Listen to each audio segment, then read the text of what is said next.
तिकडे विरार पश्चिमेतल्या नारंगी गावात कौटुंबिक वादाचं भीषण रूप समोर आलंय। अवघ्या 8 महिन्यांच्या चिमुकलीला ताब्यात घेण्यावरून झालेल्या वादात सासऱ्यानं दिलेल्या जोराच्या धक्क्यामुळे 28 वर्षीय सुनेचा मृत्यू झाल्याची धक्कादायक घटना घडली आहे। या प्रकरणी बोळिंज पोलिसांनी सासऱ्याविरोधात सदोष मनुष्यवधाचा गुन्हा दाखल केलाय आणि त्याला ताब्यात घेतलाय। चिमुकलीवरून सासरे आणि सुनेमध्ये जोरदार वाद झालेला आहे आणि सासऱ्यानं धक्क्यानं सुनेचा फरशीवर आपटून मृत्यू झालाय। विरार पश्चिमेतल्या नारंगी गावात हे कौटुंबिक वादाचं भीषण रूप समोर आलंय।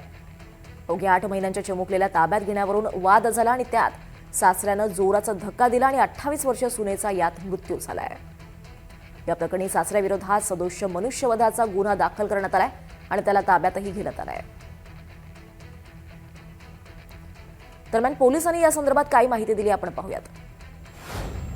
आज बोळिंज पोलीस स्टेशनच्या हद्दीत नारंगी गावामध्ये प्राची पाटील नावाची 28 वर्षाची महिला ही तिच्या माहेरी जात असताना